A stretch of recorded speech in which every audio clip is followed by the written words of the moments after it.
Hello students, welcome to my class 7th. As you know the chapter 3 civics is continue. In previous video I had told you about the governors means state governors, but today I will tell you about the chief ministers and councils of ministers means मुख्यमंत्री और उनके अन्य मंत्री. Let's we will discuss about that. हम लोग इनके बारे में डिस्कस करेंगे. First of all I want to tell you how the chief ministers are elected. How the chief ministers are elected. So let's see here. After an election, the party that wins the Vidhan Sabha, majority of seats in the Vidhan Sabha, forms the government. Means forms the government. If the state government, suppose that here again, after an election, the party that wins the majority of seats in the Vidhan Sabha forms the state government on government's invitations. If no party wins a clear majority, a coalition government is formed. कहने का मतलब कि after the Vidhan Sabha elections, after the election of Vidhan Sabha, and the party that wins majority form the government, state government, and sometime if no majority wins, then more than one majority forms a coalition government. I mean say to that, कभी कभी जब देखते हैं कि यह पहले देखते हैं कि जब विधानसभा का इलेक्शन होता है, विधानसभा का इलेक्शन होने के बाद जब जो पार्टी जीत जाती है, जिस पार्टी का वोट ज्यादा रहता है, जो पार्टी जीत जाती है, तो वह गवर्नमेंट को बनाती है, स्टेट गवर्नमेंट को बनाती है, राज्य सरकार को बनाती है. क्या बनाती है? राज्य सरकार को बनाती है. उसके बाद कभी कभी जब एक पार्टी वोट ज्यादा नहीं पाती है, पार्टियां बराबर वोट पाती हैं, तो एक से ज्यादा 2-3 पार्टियां जो मिलकर जितना सीट चाहिए, जितना जीतने के लिए 2 से 3 से पार्टियां मिलकर गवर्नमेंट को बनाती हैं और उस गवर्नमेंट को कोलिएशन गवर्नमेंट बोलते हैं. क्या बोलते हैं? Coalition government. कोलिएशन गवर्नमेंट का नाम ही होता है, यहाँ पे लिखा गया है कोलिएशन गवर्नमेंट. कोलिएशन गवर्नमेंट का नाम ही होता है कि जब एक पार्टियां नहीं, एक से अधिक पार्टियां मिलकर किसी सरकार को बनाती हैं, तो उसी को कोलिएशन गवर्नमेंट बोलते हैं. तो डियर स्टूडेंट्स, अगेन मैं बता दे रहा हूँ कि मुख्यमंत्री का चयन कैसे होता है.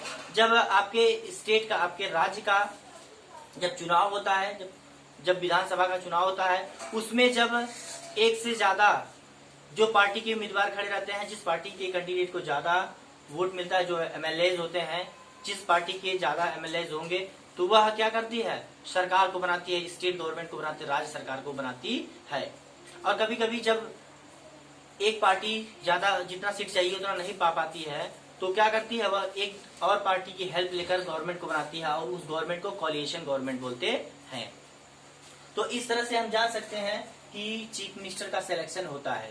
उसके बाद फिर देखते हैं चीफ मिनिस्टर का वर्क क्या होता है. जब यह देख लेते हैं कि जब चीफ मिनिस्टर हो जाते हैं, इसके बाद भी और अन्य मंत्रियों का चयन भी किया जाता है, क्योंकि और अन्य मंत्रियों का चयन होता है तो मुख्यमंत्री के द्वारा होता है और concerning with help of governor, governor की मदद लेकर, और जो मंत्रियों का चयन होता है उसको काउंसिल्स ऑफ मिनिस्टर्स बोलते हैं.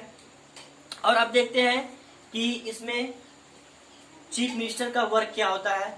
चीफ मिनिस्टर का वर्क क्या होता है एक स्टेट के लिए.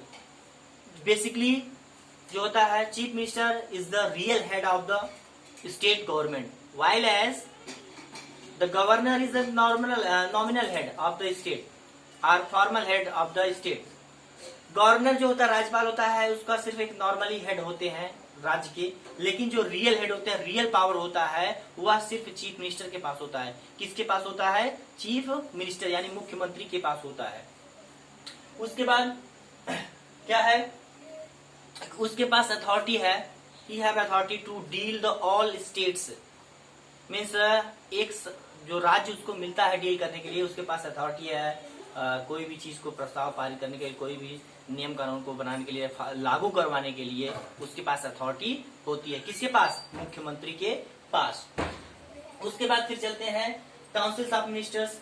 काउंसिल ऑफ मिनिस्टर मतलब जो मुख्यमंत्री के बाद भी अन्य मंत्री जो चुने जाते हैं उनको काउंसिल ऑफ मिनिस्टर्स बोलते हैं। अब यहाँ पे मैं एक प्रोफार्मा बनाया हूँ कि यहाँ पे कैसे प्रोसेस होता है आपकी स्टेट में एक गवर्नमेंट बनाने का। पहले होता है यहाँ पे गवर्नर होते हैं। गवर्नर क्या करते हैं, ask CM to form government. ये सीएम से मिलकर राय करते हैं फिर स्टेट गवर्नमेंट को बनाने के लिए। फिर क्या होता है, काउंसिल ऑफ मिनिस्टर, फिर ministers of chosen from MLAs, फिर यहाँ पे लेजिस्लेचर असेंबली। यहाँ पे ये प्रोसेस होता है एक स्टेट गवर्नमेंट बनने का। फिर लास्ट में जो यहाँ लिखा गया है कि सिविल सर्विसेज, आपका जो लास्ट पॉइंट है सिविल सर्विसेज मतलब होता है कि सिविल सर्विसेज मतलब होता है सरकारी जो नौकरियां होती हैं, सरकारी जो सेवाएं होती हैं, या as you can say the civil servants, the government servants. हम गवर्नमेंट का सर्वेंट बोल सकते हैं, उसमें जो लोग काम करते हैं, और उसी का नाम है यूपीएससी। यूपीएससी। अब ये स्टैंड क्या करता है, इसका फुल फॉर्म क्या होता है, यूपीएससी का होता है यूनियन पब्लिक सिविल सर्विसेज। यहाँ पे लिखा गया है, देखिए यहाँ पे बुक में भी आपका है, यहाँ सिविल सर्विसेज लिखा गया है कि union public service commission, union public service commission. इसका जो हेड होता है चीफ सेक्रेटरी होता है। क्या होता है, चीफ सेक्रेटरी होता है। डियर स्टूडेंट्स फिर से देख लीजिए, एक सिविल सर्विसेज होता है, जो हम उसके पीपल्स होते हैं जो वर्क करते हैं उनको सिविल सर्वेंट्स भी बोला जाते हैं। तो अब उसका फुल फॉर्म है यूपीएससी का यूनियन पब्लिक सर्विस कमीशन। यह रिक्रूट करता है, यह ऑफिशियल्स को रिक्रूट करता है। उसके बाद फिर इसका जो मेन हेड होता है वह चीफ सेक्रेटरी होता है। क्या होता है, चीफ सेक्रेटरी। तो डियर स्टूडेंट्स आज के वीडियो में मैं आपको बताया चीफ मिनिस्टर के बारे में, बताया कैसे चूज किए जाते हैं, फिर उनके मुख्यमंत्री, उनके और मिनिस्टर के बारे में बताया, फिर उनका फंक्शन बताया चीफ मिनिस्टर का। और चीफ मिनिस्टर का बेसिकली जो टर्म्स होता है वो 5 इयर्स का होता है। 5 साल तक रहते हैं चीफ मिनिस्टर्स। कितने साल तक रहते हैं, 5 इयर्स तक। उसके बाद फिर मैं आपको बताया कि काउंसिल ऑफ मिनिस्टर, फिर सिविल सर्विस। तो इतना वीडियो में था पॉइंट जो भी मैंने आपको बताया। उसके बाद फिर जो वर्क है नेक्स्ट वीडियो में कराया जाएगा। Thank you.